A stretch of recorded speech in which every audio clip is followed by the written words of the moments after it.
You may not believe that poverty can push a man toward choices that make his heart pound with fear and tremble with hope at the same time. You may not believe that sometimes fate knocks on our door in ways no one could ever predict. But it's the truth, and this is the story of Jordan Hale. Jordan was a single father working as a janitor at the headquarters of Drake Global Capital in Seattle, Washington. A man whom life had pushed all the way to the edge. Every morning, Jordan woke up before the sun even had the chance to rise. Not because of an alarm clock, but because of the dry cough coming from the small room next door. Aria, his 7-year-old daughter with warm brown eyes and braids that her grandmother carefully twisted each week, carried a congenital heart condition that needed urgent surgery, and Jordan had nothing but a pair of calloused hands and a mountain of medical debt weighing on him like the sky collapsing on his shoulders. Jordan's life hadn't always been this bleak. 3 years ago, he had a family, a small house in suburban Seattle, a steady job at an auto repair shop, and a wife he believed would walk with him for the rest of his life, Leah Bennett. But everything fell apart the day the doctor told them Aria needed heart surgery, a surgery that costs more than $200,000. Insurance wouldn't cover it. And Leah looked at Jordan with cold eyes and said a sentence that felt like someone squeezing his heart until it cracked. "I can't live like this anymore." She left, not because she didn't love Aria, but because she wasn't strong enough to stand in the middle of a storm that big. She chose another life, with another man, in another city. She packed her bags on a Tuesday morning while Aria was at school, left a note on the kitchen counter, and disappeared before Jordan came home from work. And Jordan stayed, because that was the only thing he knew how to do. He sold the house, paid off a portion of the debt, moved into a cramped apartment on the east side of the city, and took a janitor position at Drake Global Capital, one of the largest financial corporations in the Pacific Northwest, simply because the pay was slightly higher and they allowed him to work night shifts so he could be with Aria during the day.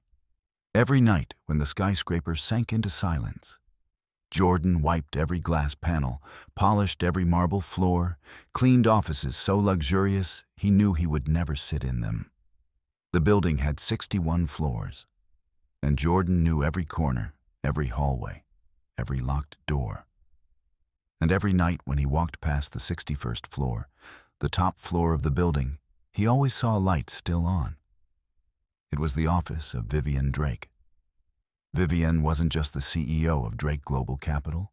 She was the owner, the heiress, the most powerful black female billionaire in the Pacific Northwest. Rumor had it she could buy an entire town without blinking. That she once fired an executive simply because he dared to question her in front of the board, that she had never smiled in front of any employee.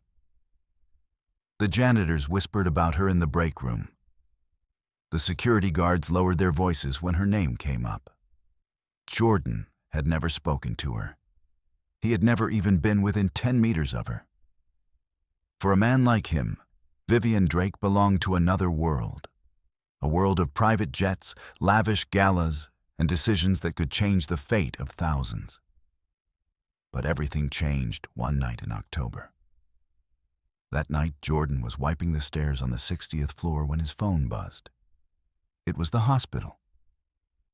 The nurse's voice made his heart stop. "Mr. Hale, Aria's condition is worsening. The doctor says the surgery can't wait any longer. We need your answer within a week." Jordan collapsed onto the steps, the phone still in his hand. 1 week. He needed $200,000 in 1 week, and his bank account didn't even have 300. He had no idea how long he sat there. Maybe a few minutes, maybe an hour. Tears streamed down his dark brown face, and he didn't bother wiping them away. His shoulders shook, his chest heaved. He pressed his palm against his mouth to muffle the sound of his sobbing. Then a voice, cold, sharp as a blade, echoed above him. "What are you doing here?" Jordan looked up. Vivienne Drake stood at the top of the staircase, staring down at him. A perfect black suit tailored to her frame, natural hair styled in elegant locks that fell past her shoulders, deep brown eyes that seemed to see right through him. "I'm sorry, ma'am." Jordan jumped to his feet, hastily wiping his tears. "I'll get back to work right away." But Vivienne didn't leave. She stood there, looking at him as if she were reading an open book. Her gaze traveled from his red-rimmed eyes to his trembling hands to the phone he was still clutching. "You work the night shift, correct?" "Yes, ma'am. Jordan Hale. I've been here 8 months." Vivienne stayed silent for a moment, then spoke, her voice not loud but powerful enough to hush the entire stairwell. "Tomorrow morning, 7 o'clock, my office." Before he could ask anything, she turned away, the sound of her heels echoing through the vast, empty space. Jordan watched her disappear around the corner, his heart pounding so hard he could feel it in his throat. That night, Jordan couldn't sleep. He lay on the old sofa, staring at the peeling ceiling, wondering what he had done wrong. Was she going to fire him for crying on the job? If he lost this job, what else did he have left? His mother, Marjorie, 68 years old with early-stage Parkinson's, was sleeping in the next room. Arya was in the hospital, waiting for a surgery he couldn't afford. If he lost this job, they would lose everything. At 7 the next morning, Jordan stood in front of the glass doors of the 61st floor. He had never seen this place during the day. Seattle's sunlight poured through the massive windows, making the office look like a palace. The city stretched out below, like a miniature world. Vivienne's secretary, a young black woman in a crisp white blouse, let him in. The office was as big as his entire apartment. Marble floors, a black oak desk, floor-to-ceiling bookshelves, and a full wall of glass overlooking Seattle where other buildings looked like toys. Vivienne sat behind her desk. She didn't invite him to sit. She simply looked at him, her expression unreadable, then pushed a brown leather briefcase forward. "Open it." Jordan took the briefcase with trembling hands. Inside was a thick folder, and the moment he flipped to the first page, his heart nearly stopped. It was Arya's medical file. The diagnosis, the treatment plan, the surgery cost, every detail, every test result, every doctor's note. "Where did you get this?" Jordan choked. Vivienne didn't answer. She stood, walked toward the window, her back facing him. The morning light outlined her silhouette. "I can help your daughter, Jordan.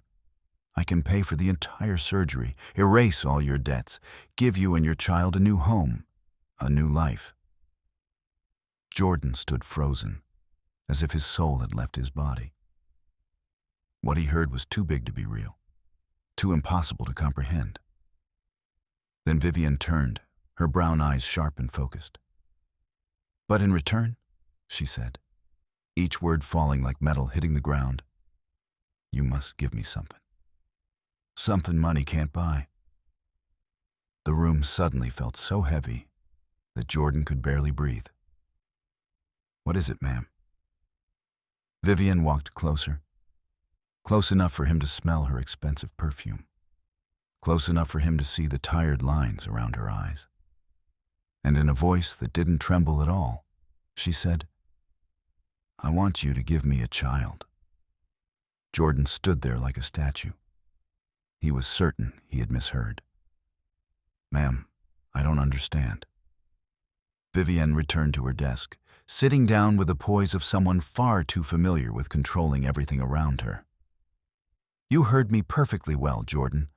I don't like repeating myself." "But why? You could have anyone. You could—" "What?" Vivienne cut him off. Hire a surrogate? Find a man from the upper class? Do you think I haven't tried?" She opened a drawer and pulled out another file, thicker than Arya's. 15 years, Jordan. 15 years I've been searching for a man I could trust. And do you know what I found? She tossed the file onto the desk. Papers spilled out. Covert photos, prenuptial contracts, private investigation reports. The first one, a lawyer in Portland, secretly signed a deal with a rival firm right before proposing to me. The second, a doctor, supposedly respectable, turned out to be dating 3 other women at the same time. The third, Vivienne paused. For the first time, Jordan saw something different in her eyes, not anger, pain. The third was Marcus Webb, son of a prestigious family, handsome, charming, said exactly what I wanted to hear. I nearly married him. She stood and walked to the window, looking down at the city of Seattle slowly waking beneath the morning sun. One day before the wedding, I found a prenup agreement he had hidden in his briefcase. He'd hired his own lawyer to draft it, with clauses that, if I signed, would give him control of 30% of my assets the moment we married.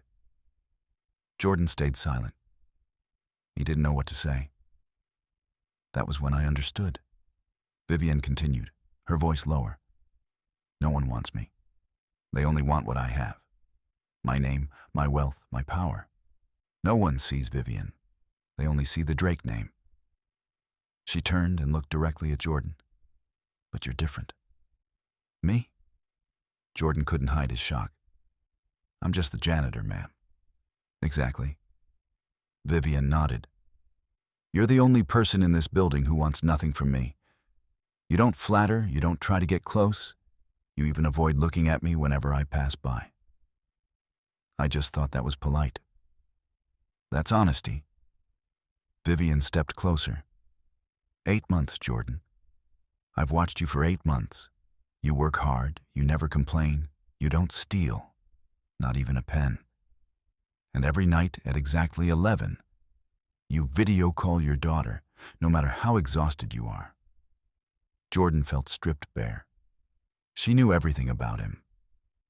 I also know about Leah, Vivienne said, her tone softening slightly. I know when she left, with whom, and where she is now. I know you have never said one bad word about her in front of Arya, no matter what she did. Arya doesn't need to know, Jordan murmured. She's lost enough already. Vivienne looked at him for a long moment. Then she nodded, as if he had just passed an invisible test. That's why I chose you. You're not perfect, but you're decent. And in my world, decency is rarer than diamonds. She sat down and looked directly at Jordan. I'm 39, Jordan. My biological clock is counting down. The board of directors, those old men who worked with my father before I was even born, are waiting for me to fail. They want me to be heirless so they can tear apart the company my father spent his life building. So you need a child to prove the Drake legacy will continue. Vivienne nodded. And I need a father I can trust. Someone who isn't greedy, someone without political ambitions, someone who will disappear once it's all over. Living his own life with enough money to never look back. Jordan felt as if he were standing at a cliff's edge. On one side were all the values he'd been raised with: honor, integrity, dignity. On the other side was his daughter lying in a hospital bed, counting down the days. What if I refuse? Vivienne tilted her head slightly, her gaze unwavering. Then you may walk away. No one will ever know about this conversation. You'll continue working as usual, and I... She paused. I'll find another way. And Arya? That is not my concern. Vivienne's voice turned icy again. I am offering a business deal, Jordan, not charity. Jordan lowered his head. He looked down at his worn work boots, then at Vivienne's expensive heels. 2 worlds, brutally opposite. I need time to think. Vivienne stood and returned behind her desk. You have 24 hours, she said without looking at him. After that, this door closes forever. That night, Jordan couldn't sleep. He sat beside Arya's bed at the hospital, listening to every labored breath she took. The heart monitor beeped steadily like a death clock counting down. Her small hand was wrapped around his finger, even in sleep. The doctor said Arya might not make it another 6 months without surgery. 6 months. 180 days. Jordan had tried everything. He applied for a bank loan, denied because he had no collateral. He called Leah. She wouldn't answer. He created a fundraising page, raised a few $1,000s before disappearing among countless other desperate stories. He even considered selling a kidney, but it was illegal and the black market was far too dangerous. Jordan looked down at his calloused hands.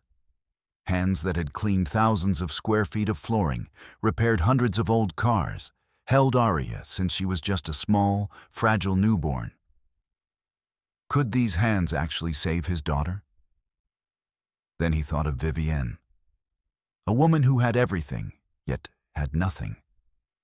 A woman betrayed so deeply she no longer believed in love. A woman who was the most powerful figure in Seattle, yet also the loneliest. Vivienne wanted a child. Not love, not marriage. Just a child. And he could give her that. Jordan got up and walked to the hospital window. The city lights spilled across the night sky like a million fallen stars. His father had lived a life of unbending principles. Integrity, honesty, no compromise. And he died in poverty. Jordan didn't want Arya crying at her father's grave the way he cried at his own father's. He pulled out his phone and looked at the business card Vivienne's secretary had given him. The personal number of the most powerful woman in Seattle. His hands trembled violently. His heart pounded like a war drum. He pressed call. The phone rang 3 times. Have you made your decision? Vivienne's voice came through, cold, distant. Jordan took a deep breath, looking at Arya sleeping, her angelic face dim under the weak yellow light.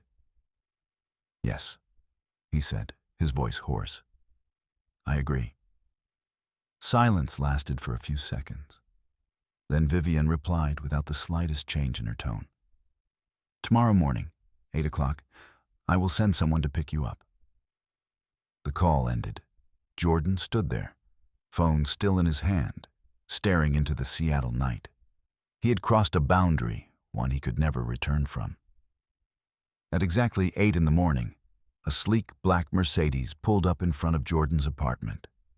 He had been up since 6, showered and put on the neatest clothes he owned.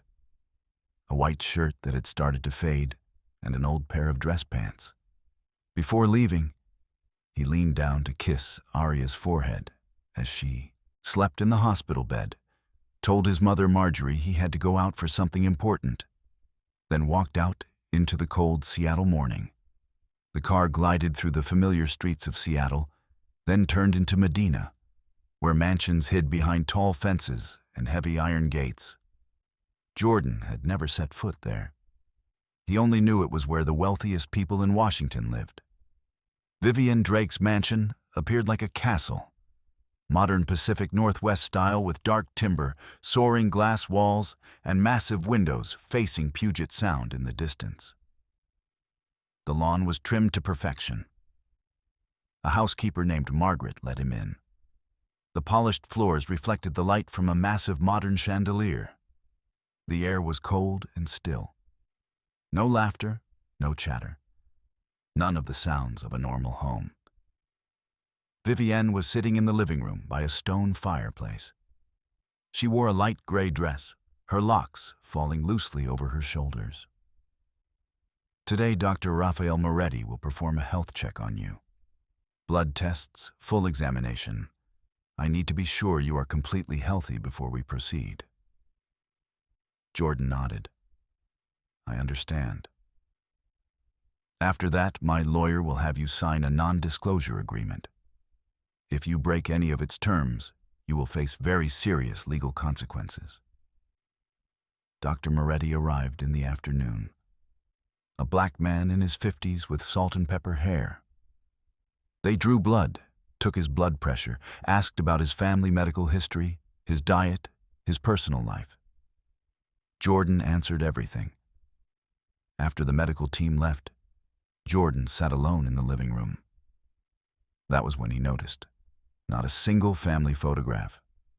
No wedding pictures, no childhood photos. Only art and expensive decorative pieces. Beautiful, perfect, but soulless. Your test results are excellent, Vivienne said later. We can begin next week. In the meantime, you'll stay here. But my daughter, tomorrow, Aria will be transferred to the best hospital in Seattle. All expenses will be covered by me. Your mother will also be given comfortable accommodation near the hospital. A week passed like a strange dream. Jordan lived in Vivienne's mansion, treated like an honored guest. Every meal was prepared by her private chef. New clothes were brought to his room. Every day he video called Aria. She had been transferred to Virginia Mason Medical Center. "Daddy, it's fun here," Aria said through the screen, her brown eyes shining. "The nurse gives me ice cream every day. Be good, sweetheart. Daddy will visit you soon." "Where are you, Daddy? Why don't you come home?" Jordan froze. "Daddy's working far away, baby. A very important job." Aria nodded, trusting him completely, and that trust tore Jordan apart. On the 7th night, Vivienne called him into her study. "The final test results are in. Everything is in order. We can begin." "Begin when?" "Tonight." Silence dropped into the room. Vivienne walked to the window. "Are you afraid?" "Yes." "Afraid of what?" "Of many things. Afraid I don't know if this is right or wrong. Afraid that I don't understand you." Vivienne laughed, a short, bitter laugh. "You're the first person to say that to me. Everyone fears me. But no one dares say it out loud." She sat in the chair beside him. "You want to know what I truly want? I'm not even sure anymore. I thought you always knew what you wanted. Running a corporation is easy. There are rules, numbers, strategies. But life doesn't have a manual." She took a sip of wine. "Do you know when I started running the company? When I was 24. My father had a stroke. The board wanted to sell everything, and I had to stand up against those wolves. And you won. I won. But it took me 15 years. 15 years without rest, without friends, without love. Only work." She looked directly at Jordan. "Do you know the worst part? By the time I finally had room to live my life, I realized I had forgotten how. This house has 12 bedrooms. I use one. I can buy anything in this world, but I cannot buy a single evening of dinner with a family." Her voice tightened. "My mother died when I was 10. Breast cancer. She lay in her hospital bed, holding my hand and said, 'Vivienne, don't be like me. Don't let life pass before you've lived it.' I promised her. And I still broke that promise." Her brown eyes glimmered. She was crying, but refusing to let the tears fall. "That's why I want a child, not just for legacy, but because I want someone to love. Someone who can't leave me because of money. Do you think I'm insane?" Jordan slowly shook his head. "No. I think you're lonely. Lonely enough to do anything just to not be lonely anymore. Perhaps. You're the first person who has ever truly understood me." That night they walked into Vivienne's bedroom. But there was nothing romantic about it. Only two lonely people standing across from each other in a heavy silence. "You don't have to love me," Vivienne said. "You only have to do what needs to be done." And that night, Two lonely people came together, not out of love, but out of an agreement. As Vivienne lay in the dark, she whispered something so softly Jordan thought he imagined it. "Thank you for not looking at me like an object."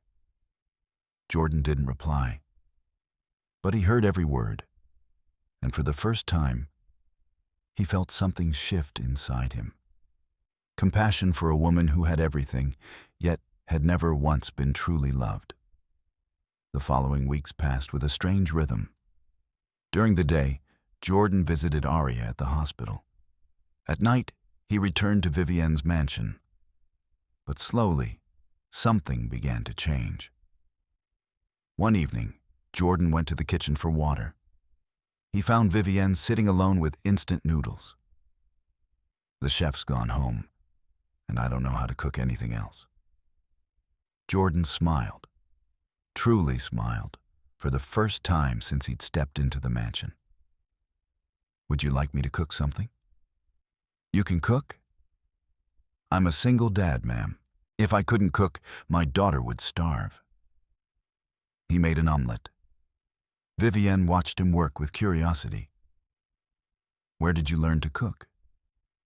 "From my mother. She said a real man knows how to take care of himself and the people he loves." He placed the plate in front of Vivienne. "Thank you." It was the first time she had thanked him without the cover of darkness. From that night on, Vivienne no longer left immediately. Sometimes she stayed and talked. About work, about rivals, about decisions that could affect thousands of people. And Jordan listened. He didn't understand finance or multi-million-dollar deals, but he understood loneliness. He understood what it meant to carry a world on your shoulders alone. A week later, Dr. Moretti returned. Vivienne invited him into her study. The door closed. Half an hour later, Jordan found Vivienne sitting by the window, crying. "Dr. Moretti said I'm pregnant." "That's good news, isn't it?" Vivienne turned around. Her face was streaked with tears. But what he saw in her eyes wasn't joy. It was fear. "I've been pregnant twice before. Both times." She trailed off. "The first time, I was 26, with Marcus. I miscarried at 10 weeks. The second time, I was 33, ectopic pregnancy. I almost died. The doctor said after that, my chances were nearly zero. You are my last chance, Jordan. And now the embryo has implanted in the right place. But with my history, the risk is very high. He says I have to rest completely. No stress." She laughed bitterly. "No overworking? If I stop, they'll tear the company apart." Jordan knelt in front of her. "You won't be alone. I know I'm just a janitor, but I know how to take care of people. I know how to stay by someone's side when they need it. You don't have to do that. This isn't part of the deal. Some things matter more than a deal. The baby you're carrying, that's my child too. I can't walk away the way Leah did." Vivienne reached out and took his hand. "Thank you for not looking at me like a contract." From that day on, Jordan became the person who stayed by Vivienne's side. The one who reminded her to take her vitamins. The one who made sure she ate proper meals. The one who stood in front of her desk whenever she tried to work until midnight. At first, Vivienne resisted. "I don't need anyone to take care of me." "And you've had 2 miscarriages. Do you want a third?" Vivienne glared at him, but then she fell silent. Gradually, she began getting used to his presence. Used to someone asking, "Have you eaten?"